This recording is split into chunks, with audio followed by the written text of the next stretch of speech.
Mulai. Assalamualaikum warahmatullahi wabarakatuh. Waalaikumsalam. Selamat pagi semuanya. Di sini kita akan pada pertemuan kali ini kita akan membahas tentang akhlak tercela. Sini Ibu akan menjelaskan. Silakan anak-anak membuka halaman 35. Ibu akan menjelaskan tentang ria dan nifak. Eh, ria, ria itu adalah perbuatan melakukan amalan bukan karena mengharapkan ridho Allah Subhanahu wa taala, melainkan seseorang itu mengharapkan pujian dari orang-orang sekitarnya. Ria ini merupakan bentuk dari syirik kecil yang dapat merusak dan membuat ibadah serta kebaikan yang kita lakukan tidak mendapatkan nilai di mata Allah Subhanahu wa taala. Ria sendiri muncul karena kurangnya iman dan kurangnya iman kepada Allah dan hari akhir, serta ketidakjujuran seseorang dalam menjalankan agama. Ia ibadah hanya karena ingin dipandang sebagai orang yang taat dan soleh dalam melakukan kegiatan yang ia lakukan. Macam-macam ria. Ria dalam niat. Yang maksudnya berniat sebelum melakukan pekerjaan agar pekerjaan tersebut dipuji oleh orang lain. Padahal, niat itu sangat menentukan nilai suatu pekerjaan. Jika pekerjaan itu diniatkan untuk mendapatkan ridho dari Allah, maka pekerjaan tersebut mempunyai nilai di sisi Allah. Begitupun sebaliknya. Selanjutnya, ria perbuatan. Ria perbuatan ini contohnya saja saat melakukan sholat, seseorang akan tampak memperlihatkan kesungguhan dan kerajinannya, namun alasannya karena takut dinilai rendah di hadapan guru ataupun orang lain. Ciri-ciri ria perbuatan. Tidak akan melakukan perbuatan baik bila tidak dilihat oleh orang lain. Beribadah hanya sekedarnya saja atau ikut-ikutan saja. Selanjutnya, nifak. Nifak adalah sikap yang tidak menentu, tidak sesuai antara ucapan dan perbuatannya. Orang yang memiliki sifat nifak disebut juga munafik. Munafik sering tidak menentu, susah diketahui kebenaran ucapannya, sebagaimana susahnya mengetahui tembusan lubang tikus di padang pasir. Islam menegaskan bahwa nifak amat tercela, baik dari pandangan Allah Subhanahu wa taala maupun sesama manusia. Nifak ini terbagi menjadi dua, yaitu nifak kecil dan nifak besar. Nifak besar, yaitu nifak yang menampakkan keislaman dengan lisannya tetapi hati dan jiwanya mengingkari, seperti yang mendustakan Rasulullah Shallallahu Alaihi Wasallam dan membenci ajaran yang dibawa oleh Rasulullah. Kedua, nifak kecil. Nifak kecil adalah seseorang bisa dikatakan melakukan perbuatan nifak kecil apabila ia melakukan sebagian perbuatan yang menjadi ciri dari nifak kecil tersebut, yaitu ketika berbicara ia berdusta, ketika ketika berjanji ia mengingkari, dan apabila dipercaya ia berkhianat. Dampak dari ria dan nifak sendiri dapat menghapus pahala amal baik yang pernah ia perbuat, menghadap mendapat dosa besar karena ria termasuk perbuatan syirik, tidak selamat dari bahaya kekafiran. Mungkin itu penjelasan materi kali ini dari Ibu. Untuk pertemuan selanjutnya, silakan Ananda kerjakan pembahasan tugas latihan di halaman 63, dikumpul pada pertemuan selanjutnya. Karena waktu kita sudah mulai habis, Ibu akhiri dengan wabillahi taufiq wal hidayah. Assalamualaikum warahmatullahi wabarakatuh.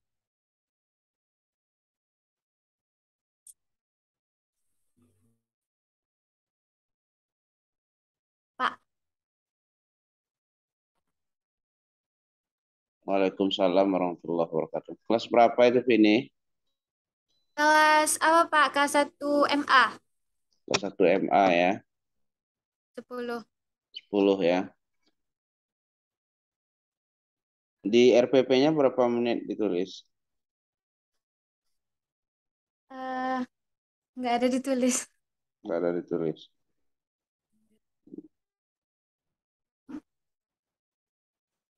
Oke. Oke. Meli Avela dah dengar suara Bapak Meli? Mesti connecting dia.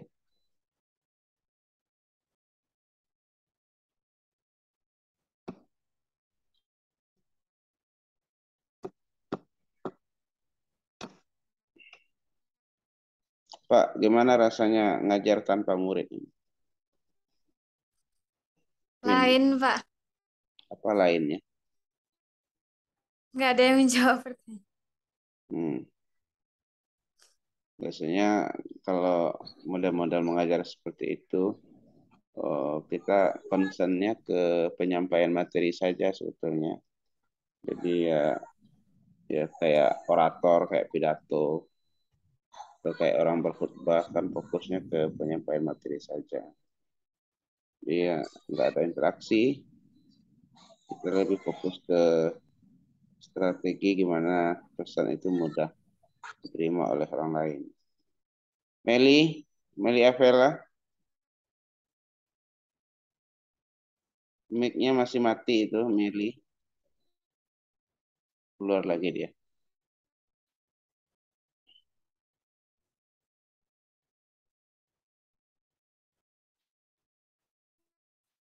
Hmm. Oke lah, praktek di lokal udah ya. Berarti Ya, eh, silakan disiapkan untuk mata kuliah yang lain ya. Cukup ya, Vini. ya, Pak. Bentar, si Meli masuk lagi. Mungkin dia lagi ditinggam KJ ini, jaringannya susah.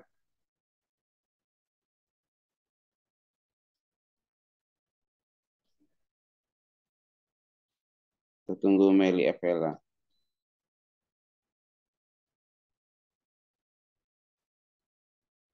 Meli, dengar suara Bapak Meli? Enggak ya. Halo Meli.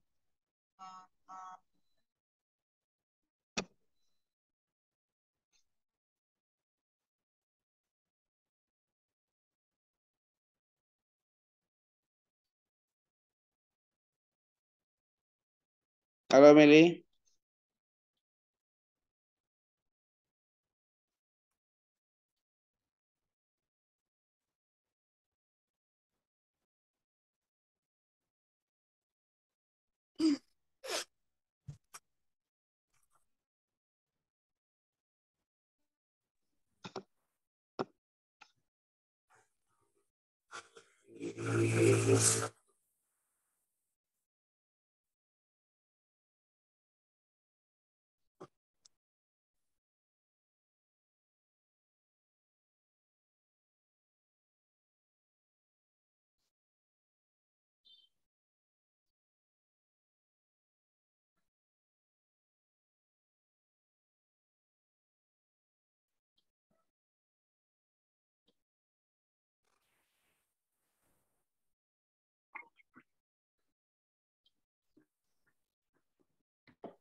Gimana Farhan? Ya, Pak. Udah siap untuk tampil Farhan? Insyaallah, Pak. Gas. Silakan. Tadi udah tampil Vini. Sekarang Vini jadi pendengar. Meli lagi connecting nampaknya. Silakan Vini, Ahmad Farhan.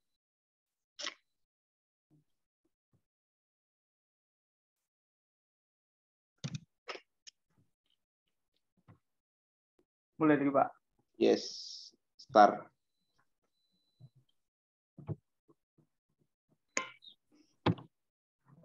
Assalamualaikum warahmatullahi wabarakatuh. Waalaikumsalam warahmatullahi wabarakatuh. Kabar Anda semuanya? Baik, Pak. Baik. Apakah sudah bergabung semuanya sini?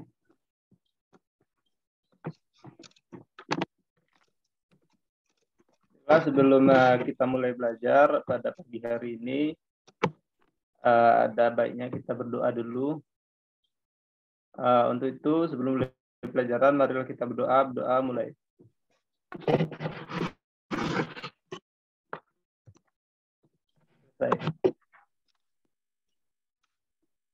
Baiklah, Anda semuanya.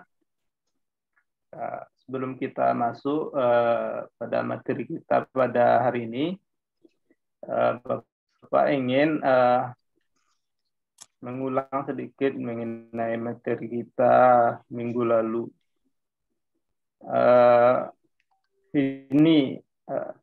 Coba Vini sebutkan nama-nama dari malaikat. Malaikat Jibril, salah. Malaikat Jibril. Terus? Malaikat.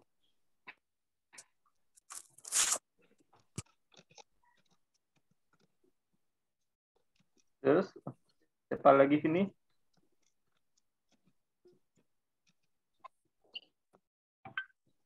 Malaikat Mikail.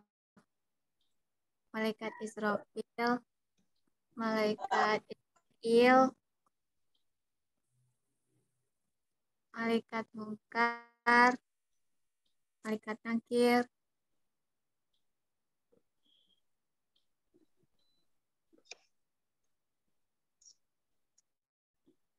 Terus? Malaikat Raqib, Malaikat Atid, Malaikat Malik, dan Malaikat Ridwan. Ya. Itulah 10 nama-nama malaikat. Selanjutnya Meli. Meli.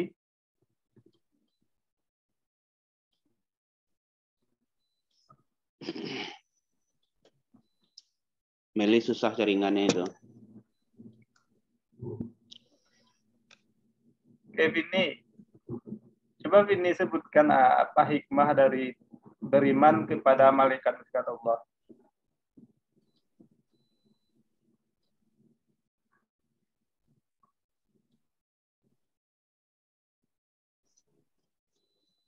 Vini.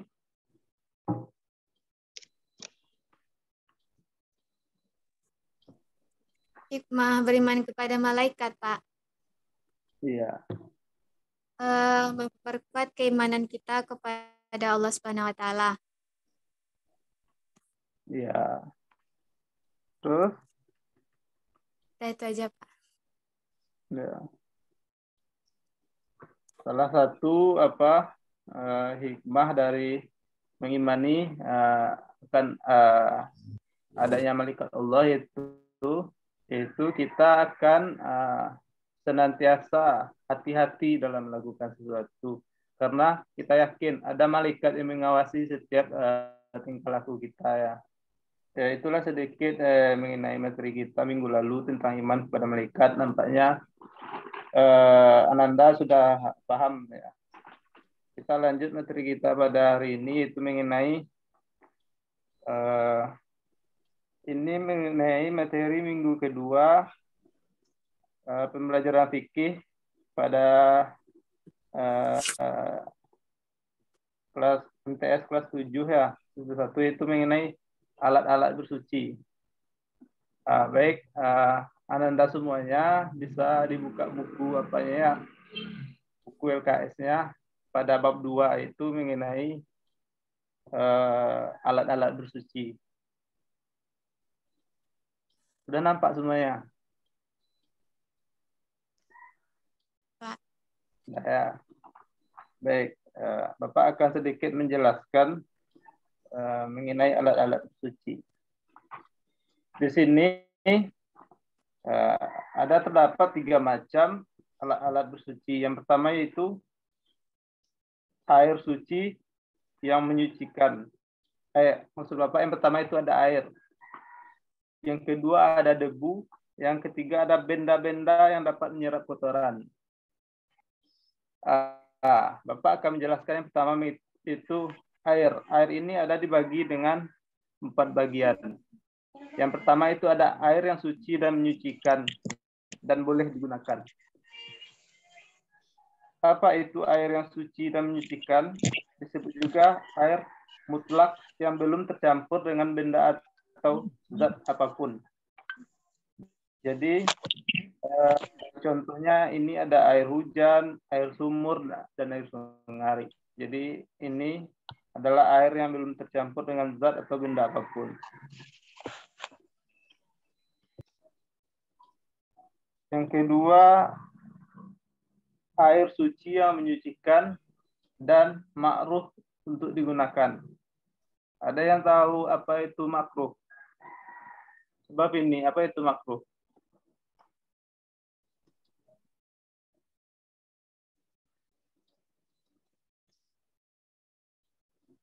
Ini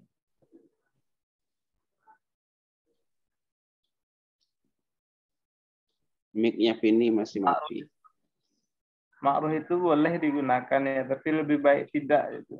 Kalau ada air yang disebut juga air musyamas, itu air yang dipanaskan dengan sinar matahari apabila berada pada tempat yang terbuat dari besi atau tembaga atau timah dan sejenisnya.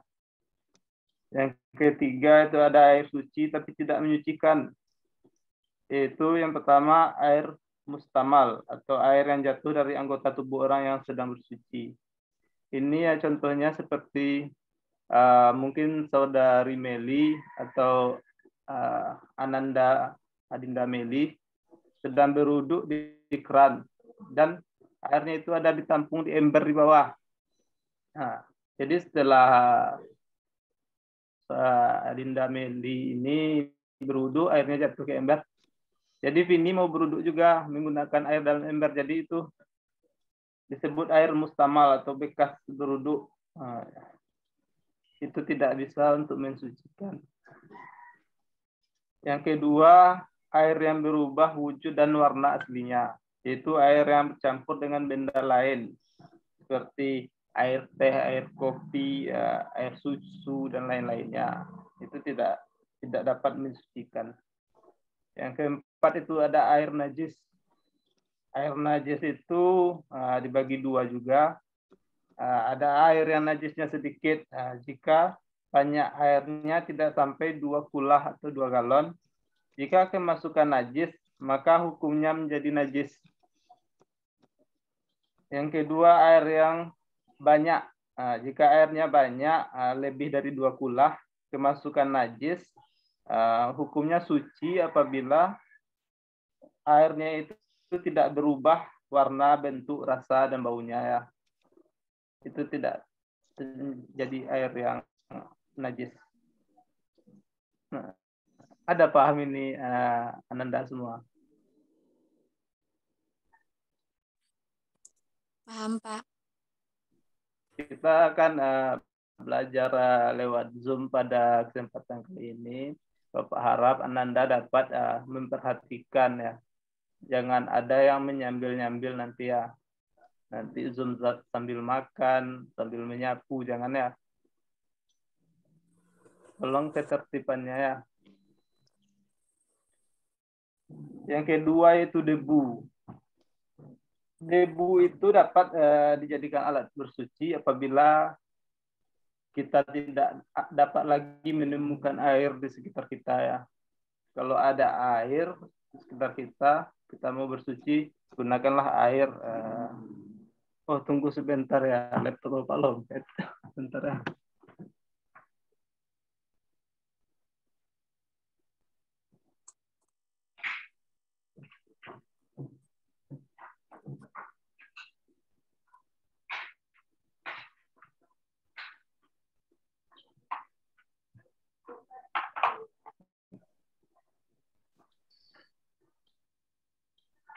Yang kedua debu ya, kita lanjut lagi. Debu itu bisa kita gunakan sebagai alat bersuci apabila kita tidak menemukan air di sekitar kita.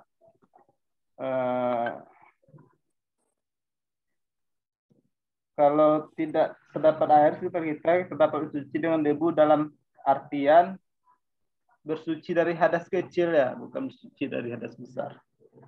Yang ketiga yaitu benda-benda yang dapat menyerap kotoran. Selain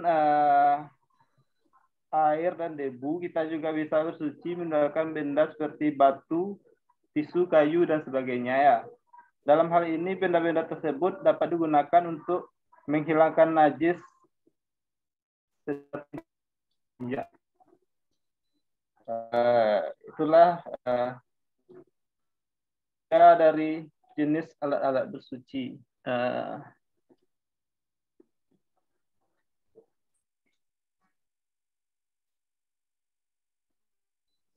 Winnie ada mendengarkan Bapak? Ada, Pak. Winnie? Ada, Pak. Coba Winnie sebutkan tiga benda. Coba Winnie sebutkan apa saja benda, 3 jenis benda yang dapat digunakan untuk bersuci. Apa, Pak? Apa ini? Air, debu. Debu Iya, Pak. dan benda-benda yang dapat menyerap kotoran ya. Iya, Pak.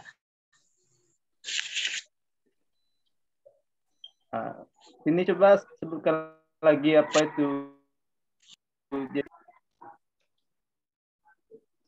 Apa, Pak?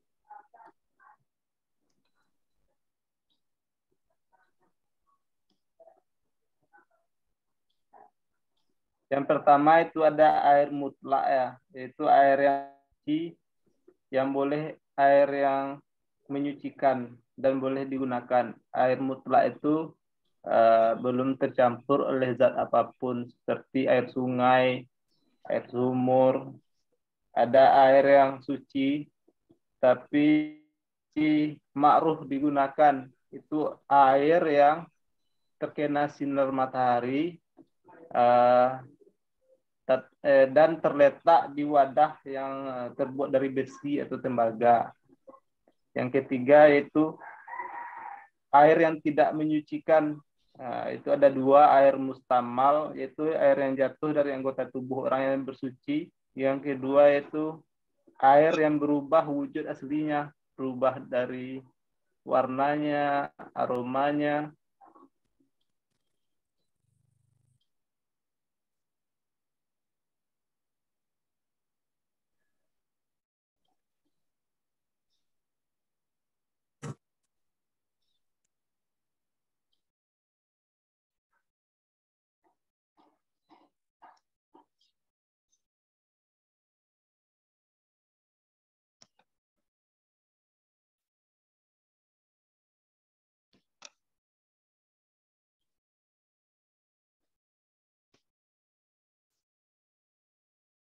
Gimana Farhan?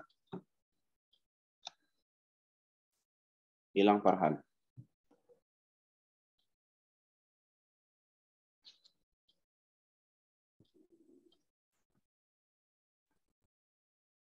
Halo Nanda semua. Iya, Maaf Pak. ya, ada terkendala jaringan Bapak tadi. Ya, seperti itulah kalau kita belajar menggunakan media internet ini ya. Ada beberapa kendala yang akan terjadi, seperti jaringan, komputer bermasalah, atau lowbat dan sebagainya. Durasinya berapa, Pak? Ya kalau cukup ditutup saja. Mungkin karena waktu yang membatasi, itulah materi kita pada hari ini mengenai alat-alat bersuci. Jadi untuk tugas Ananda semuanya di rumah, nanti tolong Ananda buat resume dari bab ini dan dikumpul minggu depan. Untuk absen, Bapak akan buat nanti. Bapak sudah tahu siapa saya pemirsa yang hadir ya. Nah, itu saja. Bapak akhiri dengan kita akhiri belajar kita dengan mengucapkan alhamdulillahirobbilalamin. Assalamualaikum warahmatullahi wabarakatuh. Waalaikumsalam warahmatullahi wabarakatuh. Oke, terima kasih Farhan. Selanjutnya Winnie Elmina Daulay. Mic-nya dihidupkan dulu, Winnie. Iya, Pak. Silakan.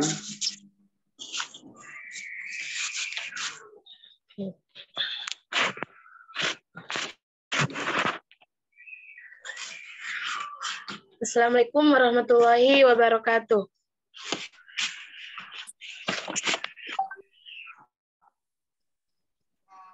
Gimana kabarnya anak ibu semuanya? Alhamdulillah baik, Bu. Baik, Bu. Gimana? Ada yang tidak hadir hari ini? Hadir semuanya? Hadir, Bu. Baiklah, sebelum kita mulai pembelajaran kita hari ini, terlebih dahulu kita baca doa. Doanya pimpin dulu Farhan. Baik, Bu. Sebelum kita mulai pelajaran hari ini, marilah kita berdoa menurut kepercayaan masing-masing. Berdoa dalam hati, mulai. Selesai. Alhamdulillah. Baik, sebelum kita mulai pembelajaran, gimana kabarnya? Baik semuanya kan? Sehat kan, Vini? Mudah-mudahan tidak ada kendala untuk kedepannya kita mulai pembelajaran kita hari ini. Baiklah, masih ada yang ingat materi kita minggu kemarin? Masih ingat? Farhan, masih ingat materi kita minggu kemarin? Tentang apa rasanya, Bu? Lupa. Kemarin kita belajar, kemarin pembelajaran kita tentang akhlak tercela. Ada yang tahu akhlak tercela? Akhlak yang buruk, Bu. Ya, kita kemarin membahas tentang anania, godab, hasad, dan gibah. Nah, sekarang kita masuk kepada adab terhadap orang tua dan terhadap guru. Udah ada yang tahu apa-apa aja adab kita terhadap orang tua? Ada yang tahu, anak ibu?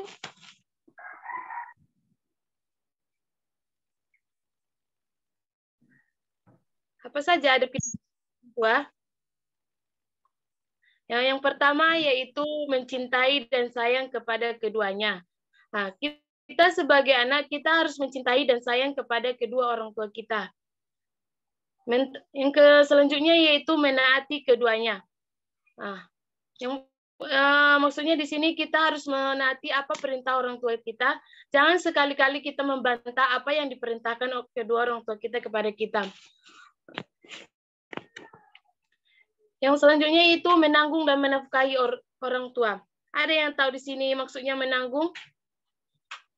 Ada yang tahu anak ibu? Ini?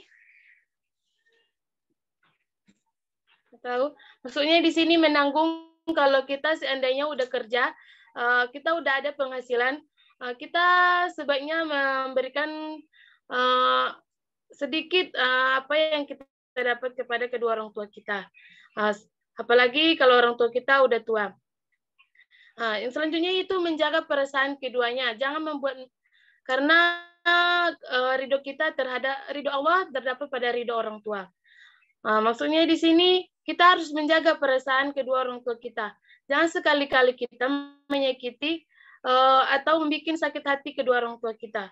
Karena ridho Allah terdapat pada ridho kedua orang tua. Yang selanjutnya yaitu tidak memanggil orang tua dengan sebutan dengan namanya. Bolehkah Farhan menyebut nama orang tua? Memanggil dengan nama orang tua itu? Tidak, Farhan? Bu. Ah. Boleh apabila orang bertanya, Bu. Apa? Boleh kalau orang bertanya siapa nama orang tuanya. Oh iya, maksud Ibu di sini kita yang memanggil dengan nama itu tidak boleh ya. Yang Ya, selanjutnya, Bu. tidak duduk ketika keduanya berdiri, tidak mendahulunya dalam berjalan. Mengerti apa ini maksudnya, Nak? Ada yang tahu apa maksudnya?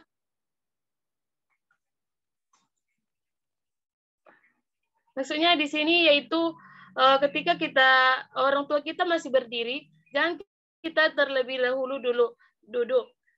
Kita dahulukan dulu orang tua, duduk dulu orang tua kita, baru kita duduk. Paham mana, Ibu?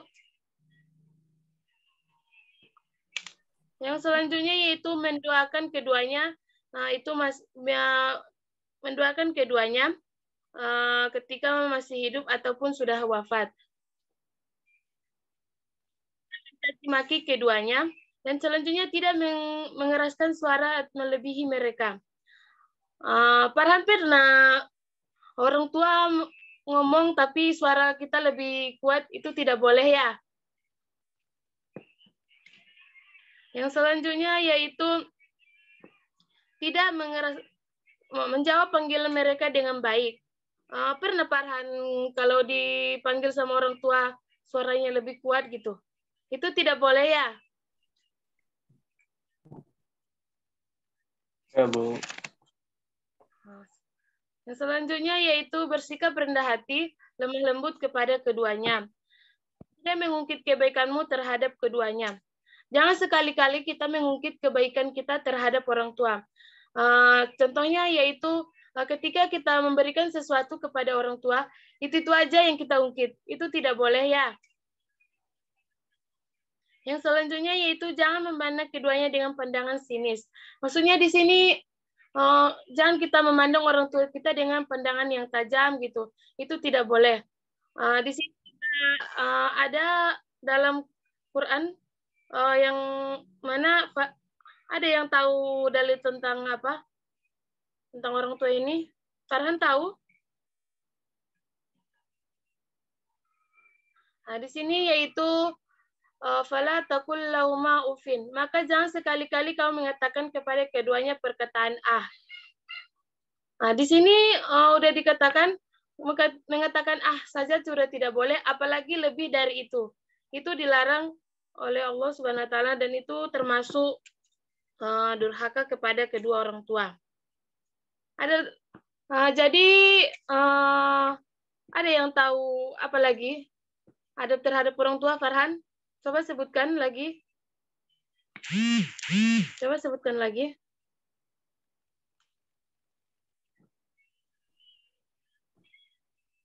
Farhan, contoh Tidak boleh terhadap berkata kasar. apa? Tidak boleh berkata kasar. Ya betul. Karena semenjak dilahirkan sampai pada saat ini, tentu kita tidak lepas daripada pentingnya orang tua. Jadi jadi kita tidak boleh durhaka kepadanya, apalagi kita berkata kasar kepada kedua orang tua kita. Di sini ada terhadap orang tua masih ada yang kurang paham? Udah paham Anak Ibu? Ada lagi yang kurang paham? Boleh bertanya. Ya, apa? Kalau ada orang tua misalnya Bu ya, orang tua ini tidak mengajarkan kebenaran gitu. Dia melarang anaknya sholat. Gimana itu menanggapinya? Melarang anaknya sholat. Farhan? Karena mungkin ada orang tua dia melarang anaknya sholat, lebih baik kerja gitu. Itu gimana cara anak menanggapinya? Ada orang tua yang tidak apa itu? Kalau sepengetahuan Ibu, kalau yang kayak begitu belum ada nampak Ibu orang tua melarang anaknya untuk sholat. Yang setahu Ibu, orang tua selalu menyuruh anaknya untuk sholat. Kadang kita yang sebagai anak yang nggak mau menurut yang diperintahkan. Di kayak gini, Farhan, sholatlah, kata orang tua kita. Ya Bu, tunggu dulu gitu. Kalau yang melarang belum ada nampak Ibu. Emang Farhan udah ada? Saya hanya menyebutkan, mengumpamakan Bu, kalau ada gitu. Kalau ada orang tua yang apa sebenarnya. Yang ya, itu kita harus yang sikapnya tidak sesuai dengan apa yang diajarkan oleh. Ya, Ibu ngerti. Berarti kita harus menasihati orang tua kita baik-baik kalau ini sudah kewajiban kita Bu gitu. Mungkin orang tua kita itu kurang memahami ilmu agama gitu kan. Itu masuk Farhan kan? Lebih mementingkan dunia gitu. Nah, gitu. Jadi kita harus memberikan pencerahan kepada kedua orang tua kita kalau ini gini gitu. Ngerti Farhan? Ada lagi mau ditanya? Biar kita masuk kepada adat terhadap guru. Selanjutnya kita masuk ke adat terhadap guru ya. Yang pertama yaitu menghormati dan menghargainya. Jadi kita adat kita terhadap guru yaitu harus kita menghormati dan menghargainya. Jangan kita sekali-kali membantah apa yang dibilang guru kepada kita. Tidak mencari kelemahan dan kesalahannya. Nah, di sini maksudnya kalau seandainya kan guru pernah salah gitu. Jadinya kita jangan seolah-olah sok pandai gitu. Kita mencari kesalahan dan kelemahan guru kita. Itu tidak boleh ya. Nah, selanjutnya yaitu tidak menggibahnya. Maksudnya di sini kita jangan menggibah dia di belakang. Kan ada itu kayak gini. Ibu ini gini-gini gitu. Itu tidak boleh ya. Nah, yang selanjutnya itu mendoakannya dari kejauhan, semoga diberi pahala atas ilmu yang diajarkannya kepada kita. Kita senantiasa selalu berdoa agar diberikan, soalnya guru itu sudah memberikan kita ilmu. Jadi kita harus mendoakannya supaya dia diberi pahala atas ilmu yang diberikannya kepada kita. Yang selanjutnya itu mengambil manfaat dan kebaikan guru. Di sini maksudnya kita harus mengambil manfaat apa yang diajarkan guru pada hari ini. Kita harus mencontohkannya dan kita harus maksudnya di sini kita harus apa yang dibilang guru itu kita harus praktekkan kalau yang kebaikan gitu kan. Yang selanjutnya itu menjaga adab berbicara dan berdiskusi. Maksudnya di sini kita harus menjaga adab kita, adab ngomong kita terhadap guru. Jangan sekali-kali kita cara ngomongnya itu agak keras gitu dan berdiskusi dengan baik. Taat kepada guru. Cukup ini. Ya, Pak. Ditutup saja. Ya, Pak. Baiklah, mungkin cukup sampai sini pertemuan kita hari ini. Nanti Ibu kasih tugas ya. Dikumpul minggu depan. Mungkin cukup sampai sini. Wabillahi taufiq wal hidayah. Wassalamualaikum warahmatullahi wabarakatuh. Waalaikumsalam warahmatullahi wabarakatuh. Oke, Winnie, Farhan, dan Vini selesai ya. Ini ketiganya sudah praktek online. Praktek di lokal sudah ya? Ya, ada Pak. Oke, cukup ya. Sukses untuk Anda semuanya. Assalamualaikum warahmatullahi wabarakatuh.